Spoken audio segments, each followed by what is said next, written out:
Previous lecture में हम लोग रिजल्टेंट के बारे में पढ़ रहे थे, रिजल्टेंट वेक्टर के बारे में। रिजल्टेंट के बारे में आपको बता दिया था, बहुत कुछ प्रॉब्लम्स कराया था। r = √a² + b² + 2ab cos theta, इस पर बेस्ड हम लोग प्रॉब्लम किए थे। और direction tan alpha = b sin theta, अगर b जो है थीटा एंगल पे है तो a से b sin theta upon a + b cos theta, ये इतना हो जाएगा। ठीक है, तो ये आपको बता दिया था। और बाकी आपको रिजॉल्व करना सिखा दिया था। तो रिजॉल्व करने पे पहले एक प्रॉब्लम मैं रिजॉल्व करने से स्टार्ट करता हूँ, फिर उसके बाद आगे दूसरी प्रॉब्लम्स लेता हूँ। जैसे यहाँ पर मान लीजिए ये है, ये सर्कल है। ठीक, अब यहाँ पर जो है अगर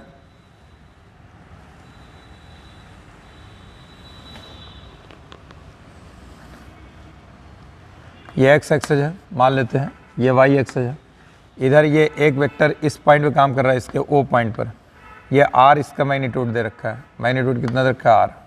एक दूसरा वेक्टर है जो बीचों बीच में काम कर रहा है, ये वेक्टर, ये भी r है मैग्नीट्यूड में, लेकिन यहाँ से 45 डिग्री पे है, ये भी इस पॉइंट पे काम कर रहा है। तीसरा वेक्टर जो है ऐसे यहाँ पर दे रखा है, ये भी r है, ये भी इसके y एक्सेस के अलॉन्ग काम कर रहा है। तीन वेक्टर काम कर रहे हैं एक पॉइंट O पॉइंट पर, तो इनका निकालना है। 3 vector as shown in figure 3 vectors are acting at point O। Find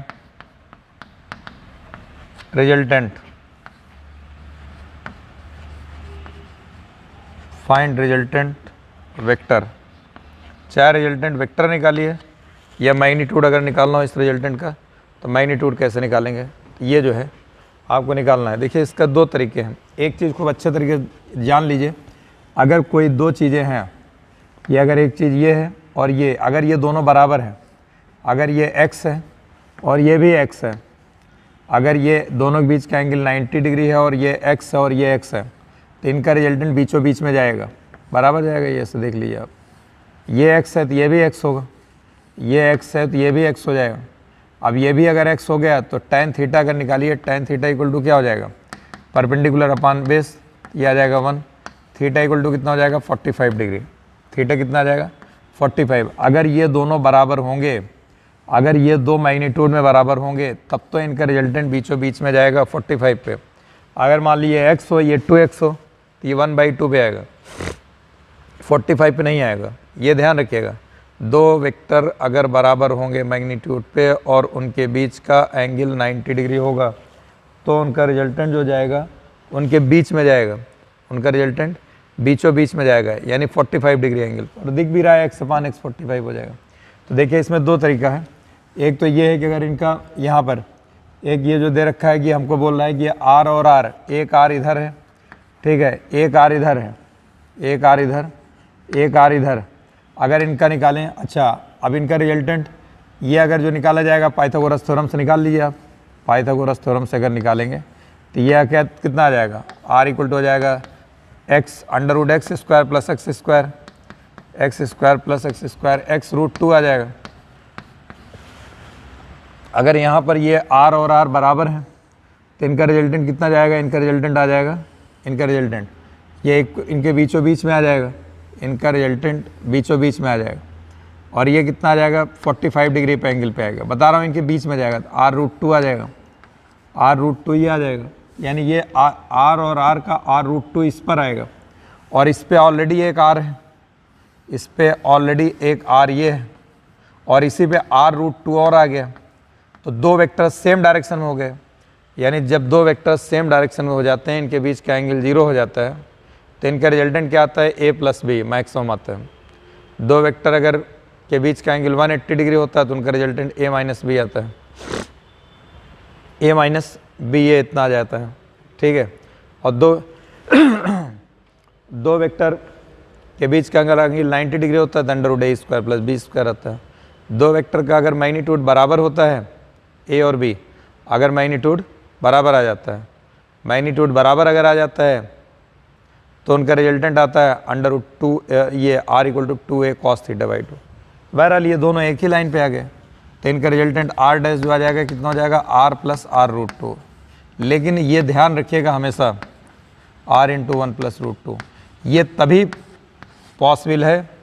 जब इन दोनों का मैग्नीट्यूड बराबर हो, तभी ये 45 पे जाएगा। अगर इन दोनों का मैग्नीट्यूड बराबर नहीं होगा, एक r होगा एक r/2 होगा 3r होगा कुछ भी होगा, तब कभी भी ये 45 पे नहीं जाएगा। याद रखिएगा इस चीज़ को, ये मैं बार बार बोल रहा हूँ आपको। अगर इनका दोनों का मैग्नीट्यूड जैसे यहाँ r और r बराबर है, या कुछ भी हो जाए x और x हो जाए या y और y हो जाए, अगर ये दोनों बराबर होंगे तब तो इनका मैग्नीट्यूड ये बीचों बीच में जाए, तब तो इनका रिजल्टेंट बीचों बीच में आएगा,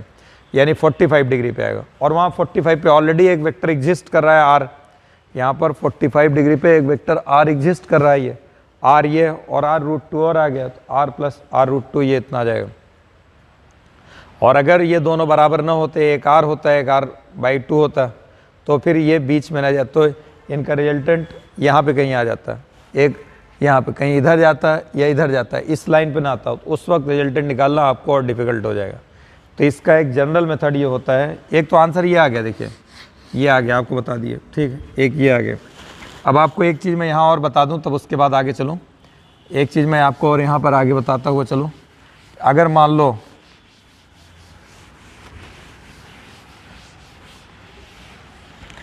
ठीक है, अगर दो वेक्टर हैं, एक वेक्टर अगर है, वेक्टर a बराबर ai + bj, ये शायद बताया होगा आपको, अगर नहीं बताया तो अभी देख लिया, अभी ज़रूरत है हमको। अगर इनका मैग्नीट्यूड निकालना है तो मैग्नीट्यूड निकालेंगे तो ये आ जाएगा √i के कोफिशिएंट का स्क्वायर प्लस j के कोफिशिएंट का स्क्वायर, √a² + b², ये इतना आ जाएगा। अगर वेक्टर a = हो जाए ai + aj, ये अगर आ गया वेक्टर ai + aj, अगर ये इतना वेक्टर आ गया, ये वेक्टर ai + aj, अगर ये वेक्टर आ गया, इसका मैग्नीट्यूड निकालेंगे तो i के कोफिशिएंट का स्क्वायर a² + a², j का कोफिशिएंट का स्क्वायर, दोनों जैसे यहाँ a² b², ऐसे a² + a², यह आ जाएगा √2a², यह आ जाएगा a√2, ये इतना आ जाएगा, a√2 के बराबर आ जाएगा, ठीक है, a√2 ये इतना आ गया, a√2 ये इतना आ जाएगा यहाँ पर a√2 के बराबर। यानी अगर दो वेक्टर का दो i और j के कोफिशिएंट इक्वल हों, ध्यान से सुनिएगा, अगर i और j के कोफिशिएंट इक्वल हों, चाहे साइन कुछ भी हो, चाहे -ai + aj हो, या ai - aj हो, या -ai - aj हो, या ai और aj हो जैसे लिखा हुआ है, कुछ भी साइन हो, जब भी अगर ये दोनों इक्वल है, i कोफिशिएंट j कोफिशिएंट, इनका मैग्नीट्यूड अगर निकालते हैं, अगर इनका मैग्नीट्यूड निकालेंगे, इनका मैग्नीट्यूड अगर निकालेंगे तो दोनों में से कोई एक वैल्यू ले लो, a × √2 कर दिए। अगर दो वेक्टर i और j का कोफिशिएंट बराबर है, i और j का कोफिशिएंट बराबर है, और इनका अगर आपको मैग्नीट्यूड निकालना है तो दोनों में से कोई एक वैल्यू ले लीजिए, चाहे ये a × √2 कर दिए, ठीक। आगे भी इसकी ज़रूरत पड़ेगी। देखिए अब हम ये कह रहे हैं कि अगर मान लीजिए ये तो आपको 45 डिग्री था, इसलिए ये बराबर आ गया। अगर 45 डिग्री ना हो, अगर 45 डिग्री ना हो, 45 डिग्री ना दिया हो, और ये तीन वेक्टर ऐसे दे रखे हैं, तो आप यहाँ पर वेक्टर a बराबर लिखिए, ये दे रखा है x एक्सिस पे है, ये r(i) आ जाएगा, i कैप है, x एक्सिस पे कोई भी चीज़ आएगी i के साथ लिखा जाएगा। और ये दूसरा वेक्टर b, यहाँ पे देखिए ये 45 डिग्री पे है, इसको रिजॉल्व नहीं किया जाएगा, इस वाले को रिजॉल्व उसको किया जाता है जो x और y पे नहीं होता है। x और y पे होगा तो उसको रिजॉल्व करने की ज़रूरत नहीं रहेगी, उसको i या j के साथ लिखा जाएगा। यहाँ पर ये है, अगर यहाँ पर ये r(i) आ गया, यहाँ पर दूसरा वेक्टर ये है, ये यहाँ पर r ये है 45 डिग्री पे, 45 डिग्री पे, ये r ये इतना दे रखा है 45 डिग्री पे, ये ना x पे है ना y पे है, इसको रिजॉल्व करेंगे, r cos 45 इधर आ जाएगा, r sin 45 इधर आ जाएगा, r को रिजॉल्व करेंगे, r cos 45 इधर, तो यहाँ आ जाएगा r cos 45 i कैप, ये इतना हो जाएगा, plus r sin 45 j cap, ये इतना आ जाएगा, r sin 45 j कैप। अब यहाँ पर हो जाएगा ये r/√2 r/√2 आई कैप प्लस r/√2 साइन 45 भी इतना होगा जे कैप ये इतना आ जाएगा। ये वेक्टर भी आ गया। वेक्टर सी देखिए, तीसरा वेक्टर आर जो है जे कैप पे है। अब ऐसे वेक्टर आपके कितने भी एंगल पे दिए हो सब ऐसे लिख दिए। ये जे कैप पे है तो आर जे कैप ये इतना आ जाएगा। अगर इनको हम सबको ऐड कर देते हैं, ऐड करेंगे यानी vector A plus vector B plus vector C, ये ऐड करने पर जो आएगा ये आई कैप, ये आई कैप, यहाँ तो आई है नहीं, आर आई r/√2, ये आई यहाँ कॉमन ले लेंगे तो हो जाएगा r/√2 r/√2 r है r/√2, ये आई कैप ये इतना हो जाएगा प्लस ये r/√2 जे है, यहाँ आर जे कैप ये है आर जे r/√2, यहाँ पर जे कॉमन ले लेंगे तो यहाँ बचेगा r प्लस r/√2, ये इतना हो जाएगा। जे कैप ये इतना आ जाएगा। ठीक, अब ये हमारा रिजल्टेंट आ गया। तो रिजल्टेंट हमने आपको अभी थोड़ी देर पहले बताया था, अगर आई के कोफिशिएंट और जे के कोफिशिएंट अगर इक्वल हो, आई के कोफिशिएंट और जे के कोफिशिएंट अगर इक्वल हो तो क्या काम करेंगे, दोनों में से कोई एक वैल्यू ले लो, इंटू √2 कर दिए, यह r प्लस r/√2 ये इतना है और इंटू √2 से यहाँ मल्टीप्लाई कर दिए, ये हो जाएगा r और ये हो जाएगा r कॉमन ले लिए तो यहाँ 1 बचेगा तो 1 प्लस 1/√2 ये इतना आ जाएगा इंटू √2 ये इतना रहेगा √2 r ये हो जाएगा √2 प्लस 1/√2 और इंटू √2 ये कैंसिल हो जाएगा, r इंटू कितना आ जाएगा √2 प्लस 1 r इंटू √2 प्लस 1, ये फाइनल आंसर हो गया। यही आपको पहले भी आया था, लेकिन पहले हमने आपको इसलिए बता दिया, उसको आप ना यूज़ करिए तो ज़्यादा अच्छा है। अगर कहीं आपको एकदम प्रैक्टिस करते करते अगर आप कहा जाए कि हाँ 45 पे आ रहा है और आपके दिमाग में हमेशा पिक्चर बनी रहे, अगर ये दोनों इक्वल होंगे तभी 45 पे जाएगा। अगर कहीं गलती से बीच वाला 30 पे रहा या 60 पे रहा और ये RX पे रहा RY पे रहा और आपने वैसे कर दिया तो बहुत बड़ी गलती हो जाएगी। और अगर 30 या 60 पे रहेगा 45 पे जाएगा, जो इसमें 45, तो आपको ऐसे ही करना पड़ेगा। ठीक, इसलिए मैंने आपको ये मेथड बता दिया। अब दूसरी प्रॉब्लम देते हैं।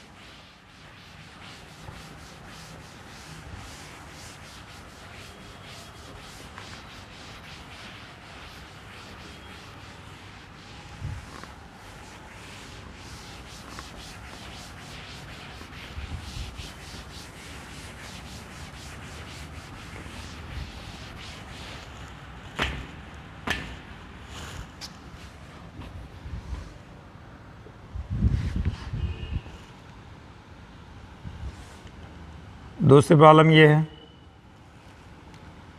The resultant of two vectors, the resultant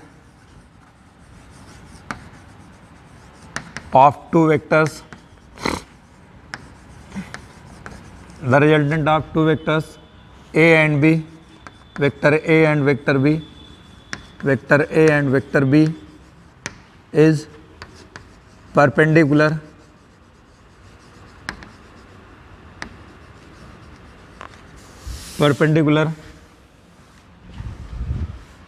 to the vector a, perpendicular to the vector a and its magnitude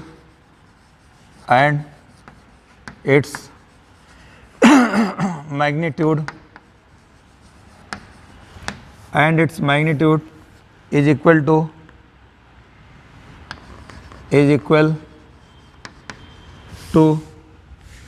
and its magnitude is equal to half of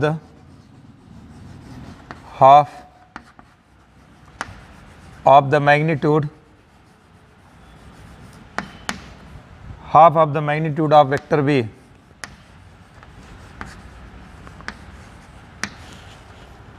Find the angle between a find the angle between vector a and vector b.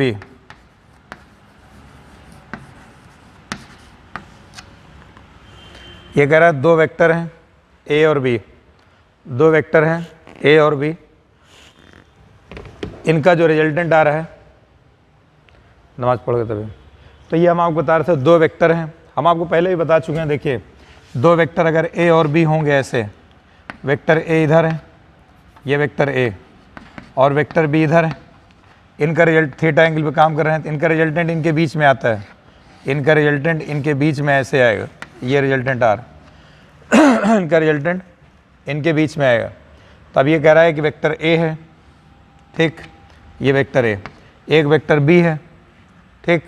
और कह रहा है इनका दोनों जो resultant है vector ए के perpendicular है, वेक्टर ए ये है, रिजल्टेंट ये इनके परपेंडिकुलर है। जैसे ये रिजल्टेंट इसमें आर इधर जा रहा है,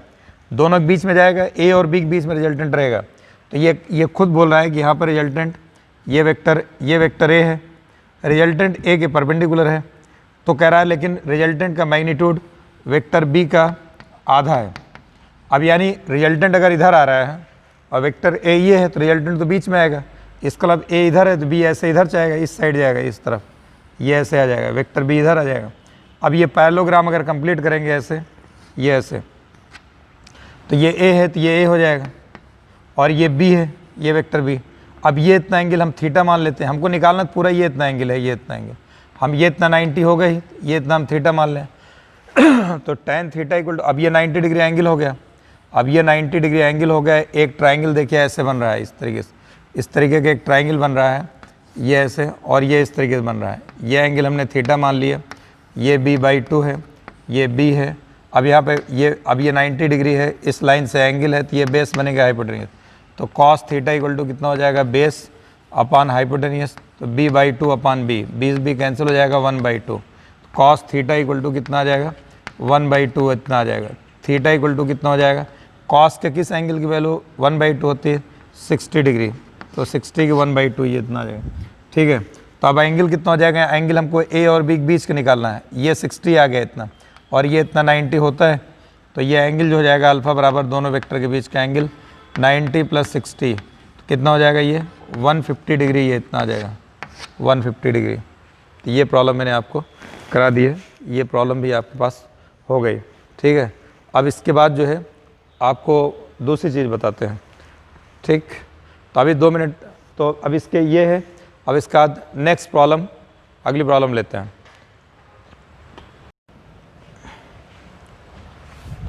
तो देखिए भी आपको इससे पहले मैंने आपको ये प्रॉब्लम निकाल के बता दिया। एक आपको ये बता रहा हूँ, रिजल्टेंट ऑफ, एक ये है कॉन्सेप्ट टाइप की चीज़ है, आपको ऑब्जेक्टिव में क्वेश्चंस बार बार मिलता रहेगा। तो resultant of 2 unequal forces can not be zero, resultant of 2 unequal forces can not be zero. अगर 2 अनइक्वल फोर्स है तो उनका रिजल्टेंट जीरो नहीं हो सकता, ठीक है। Minimum number of force, minimum number of vectors, minimum number of vectors, या मिनिमम नंबर ऑफ वेक्टर्स लिखे minimum number of vectors whose resultant is zero, whose resultant is zero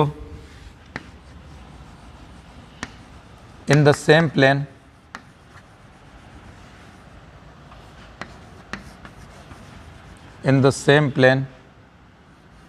is 3। ये पूछा जाएगा कम से कम minimum number of vectors whose resultant is zero in the same plane, एक ही प्लेन में कम से कम 3 वेक्टर होंगे तो उनका रिजल्टेंट जीरो हो सकता है, ठीक है। Minimum number of vectors, minimum number of vectors, minimum number of vectors, it's resultant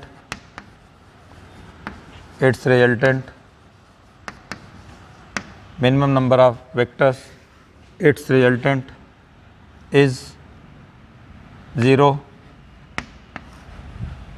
in different plane,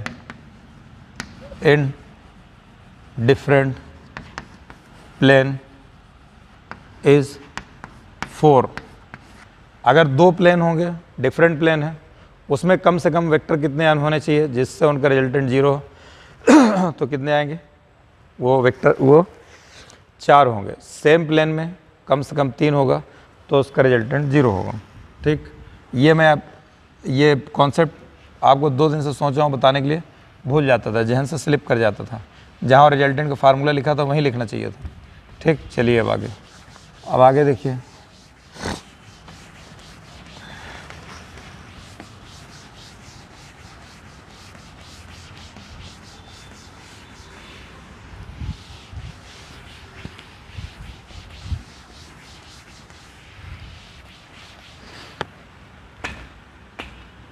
देखिए, अब मैं आपको एक प्रॉब्लम देता हूँ। अगली प्रॉब्लम ये है,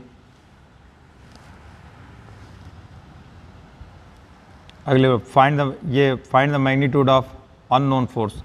एक फिगर बनी हुई है यहाँ पे, ये ऐसे, ये x है और ये ऐसे फिगर जो है, ये 15 न्यूटन, ये है 15 न्यूटन, और यहाँ पर ये ऐसे, और इधर कितना दे रखा है 53 डिग्री, ये है 53 डिग्री, 53 डिग्री ये है, और 37 डिग्री ये है, 37 डिग्री ये y है, और यहाँ पर ये ऐसे 10 न्यूटन का फोर्स ये लगा हुआ, 15 न्यूटन का उधर, इनके बीच का एंगल 90 डिग्री, ये 37 ये है। Find the magnitude of unknown force if the sum of all force is equal to 0. Find magnitude of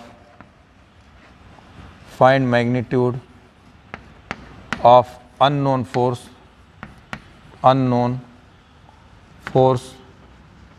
if the sum of all the forces is equal to 0.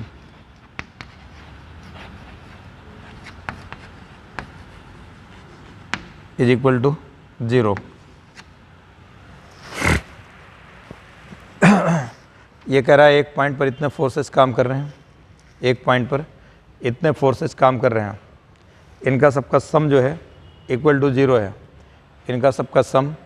Equal to 0 है, इनका सबका sum equal to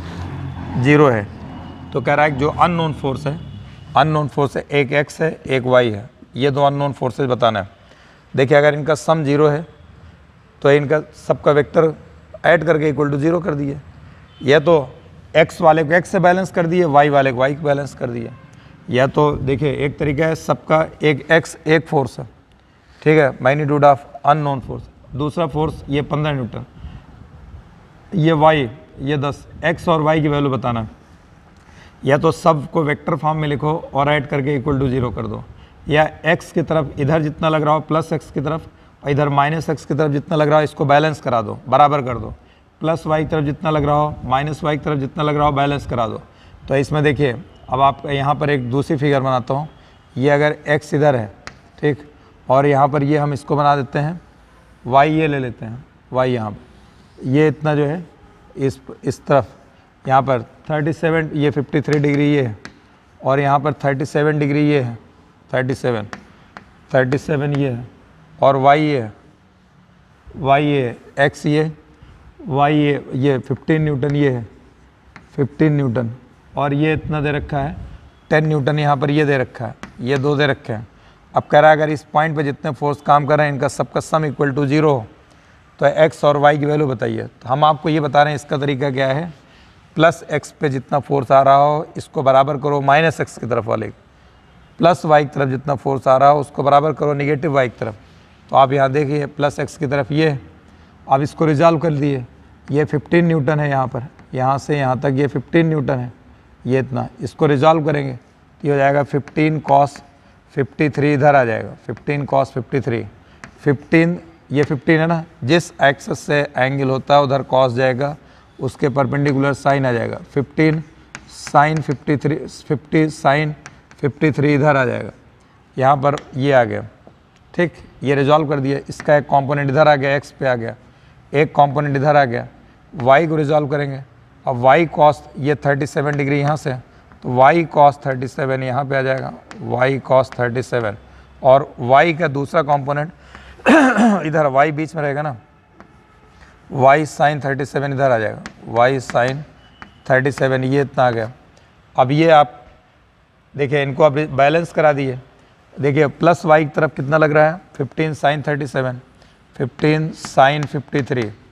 15 sine 53 है, 37 नहीं। नीचे तरफ कितना लग रहा है, y sine 37, y sine 37 plus 10, ये इतना है 15 साइन 53,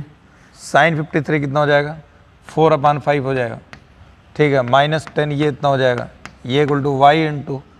3/4, ये इतना आ जाएगा, ये हो जाएगा 5, ये आ जाएगा 4 3 12,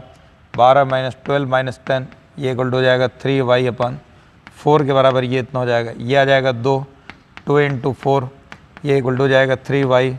y इक्वल टू कितना हो जाएगा 8/3, 8/3 न्यूटन, ये इतना आ जाएगा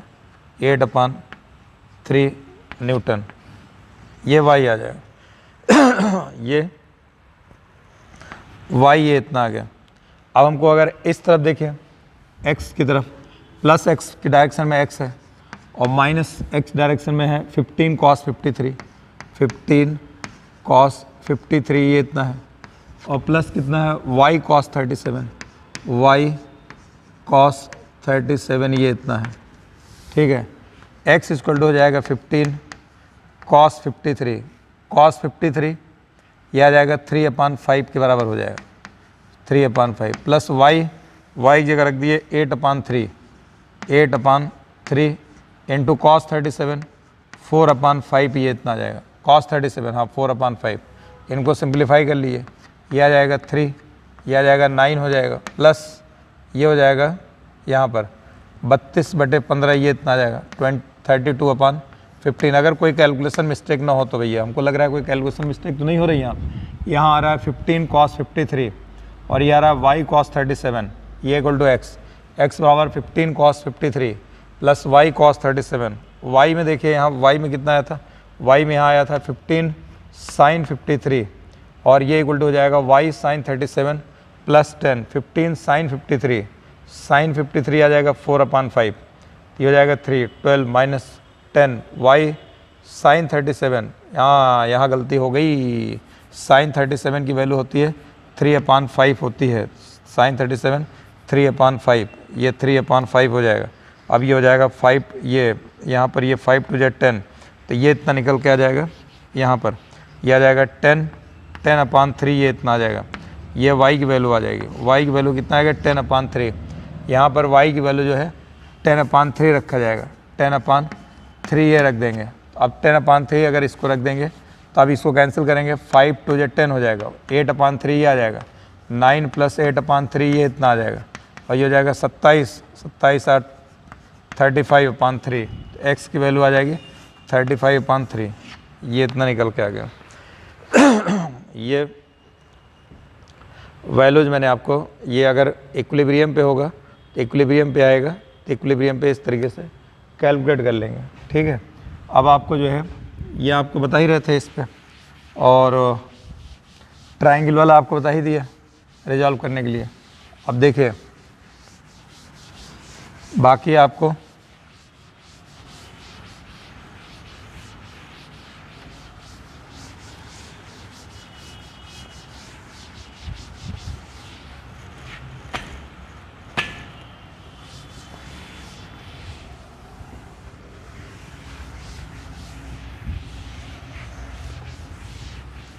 देखिए बाकी यहाँ आप देखिए, ये आपको बता दिया ट्रायंगल। अब ऐसे आपको बता रखा होगा वेक्टर ए इक्वल टू, हम आपको बताए होंगे अगर i प्लस 3j अगर दे रखा है, अगर बोलेगा x एक्सिस से एंगल बताइए, find angle from x axis, तो x एक्सिस से एंगल निकालने के लिए मैंने आपको क्या बताया, x एक्सिस से एंगल निकालेंगे tan थीटा बराबर हो जाएगा j का कोफिशेंट अपान i कोफिशेंट, ये और वाई एक्सेस से अगर एंगल निकालना होगा, वाई एक्सेस से tan अल्फा इक्वल टू हो जाएगा आई बाई जे आ जाएगा। तो यहाँ एक्स एक्सेस से पूछा है tan थीटा इक्वल टू हो जाएगा, जे का कोफिशिएंट दे रखा है 3, ये इतना 1, tan थीटा इक्वल टू कितना आ जाएगा, ये 3 के बराबर आ जाएगा। थीटा इक्वल टू हो जाएगा tan इनवर्स 3, ये आपको बता चुके हैं, tan इनवर्स 3 ये इतना आ गया। ठीक इसी तरीके से मैंने आपको बताया यूनिट वेक्टर क्या होता है। Unit vector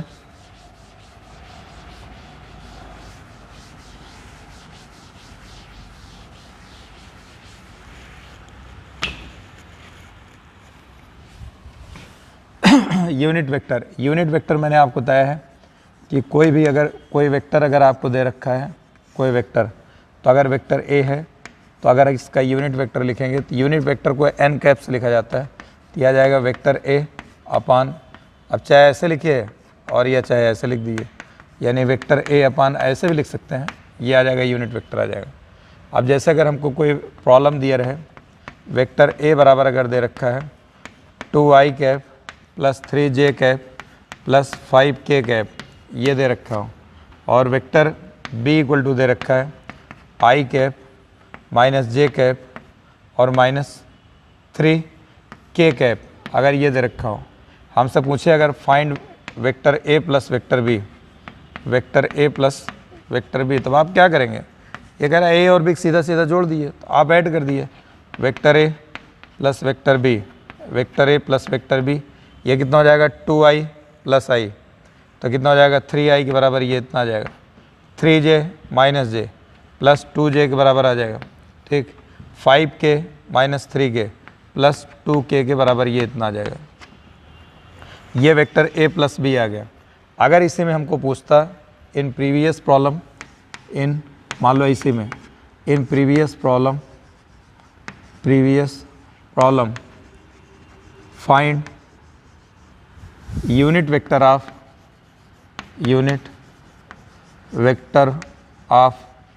vector A plus vector B, इसका यूनिट वेक्टर क्या होगा, इसका यूनिट वेक्टर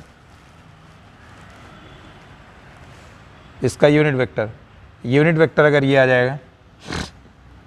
तो यूनिट वेक्टर निकालेंगे, तो ए प्लस बी निकालना, तो ऐसे लिखा जाएगा vector A plus B upon mod of vector A plus vector B.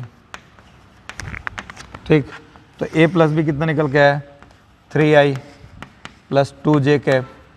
Plus 2k cap, ये इतना आया। अब इसका मैग्नीट्यूड कितना हो जाएगा, मैग्नीट्यूड हो जाएगा 9 प्लस 4, ये इतना 4 4 8 9 8 17, तो ये आ जाएगा 3i cap plus 2j cap plus 2k cap अपान कितना हो जाएगा √17, ये इतना आ जाएगा।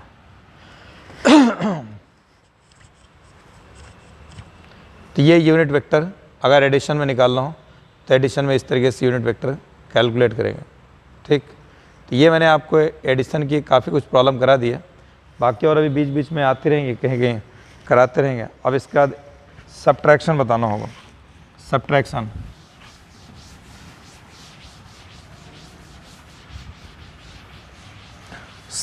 Of vector.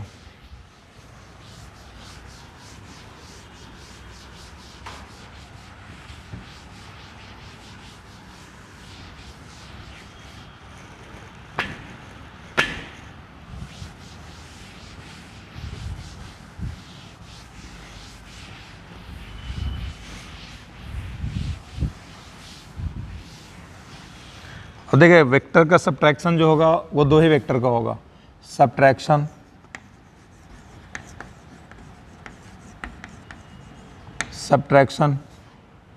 ऑफ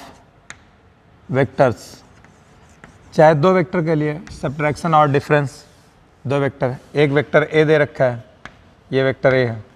एक वेक्टर बी दे रखा है, ये वेक्टर बी है, ये है। अब हमको ए माइनस बी निकालना हो या वेक्टर बी माइनस ए निकालना हो, बी माइनस ए या ए माइनस बी या वेक्टर बी माइनस ए निकालना हो, ए माइनस बी निकालना हो,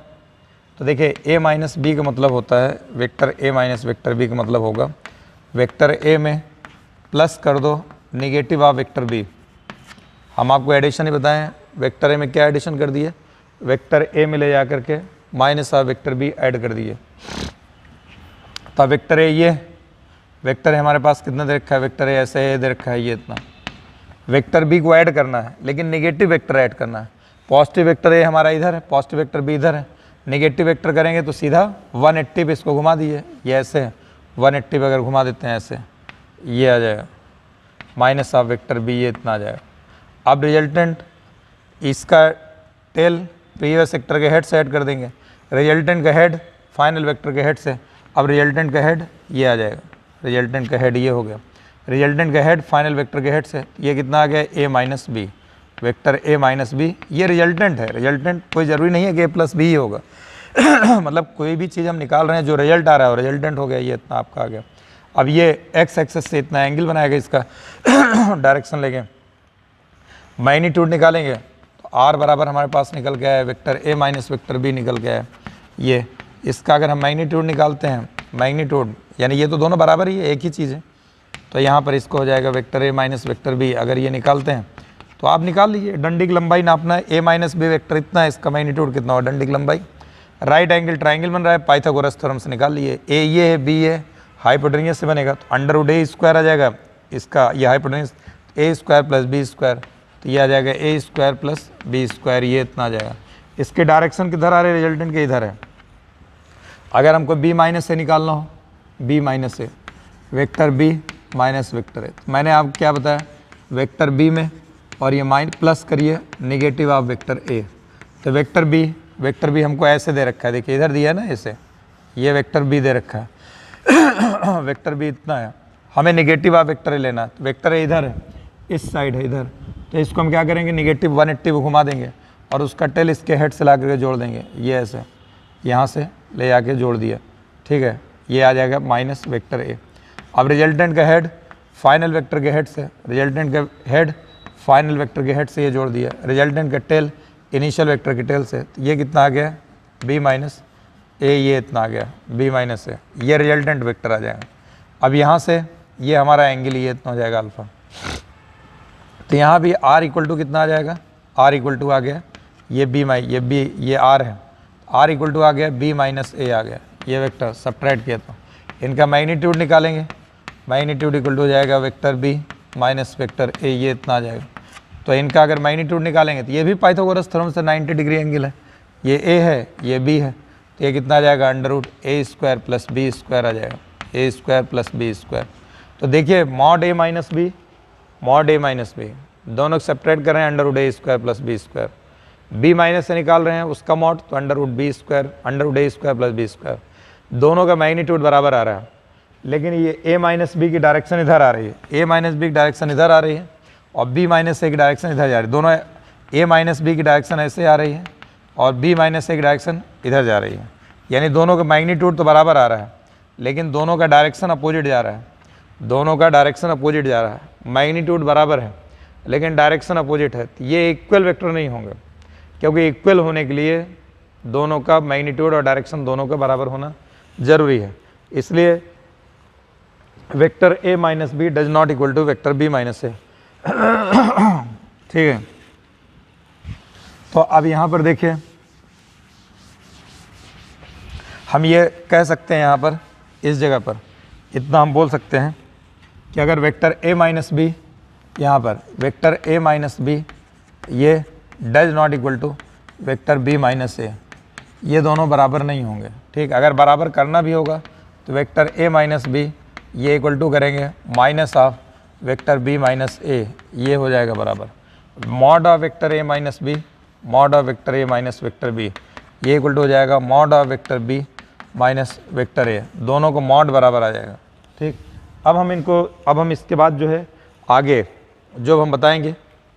अब इसके बाद जो हम आगे इसके बाद निकालेंगे वो निकालेंगे जब दो वेक्टर, अभी जैसे हमने आपको वेक्टर ए वेक्टर बी का एडिशन बताया था, वैसे ए माइनस बी का सब्ट्रैक्शन बता दिया। जैसे वेक्टर ए और बी थीटा एंगल पे काम कर रहे थे, उनका रिजल्टेंट आपको निकाल दिया under root A square plus B square plus 2ab cos theta. अब अगर ऐसे डिफरेंस निकालना हो और दो वेक्टर एक पॉइंट पे काम कर रहे हो, वेक्टर ए और वेक्टर बी थीटा एंगल पे काम कर रहे हो, वेक्टर ए और वेक्टर बी थीटा एंगल, क्या बोल रहे थे हमको ध्यान में नहीं रहा, चलिए। तो ये हम आपको बताएं, अगर दो वेक्टर ये ए और बी दोनों का डिफरेंस मैंने बता दिया आपको, कि अगर ये 90 डिग्री पे काम करेंगे तो अब अगर दो वेक्टर थीटा एंगल पे काम करेंगे, थीटा एंगल पर, तो इनका डिफरेंस निकालना हो, जैसे वहाँ r बराबर √a² + b² + 2ab cos theta, ऐसे यहाँ भी निकल के आएगा r = √a² + b² - 2ab cos theta, ये आएगा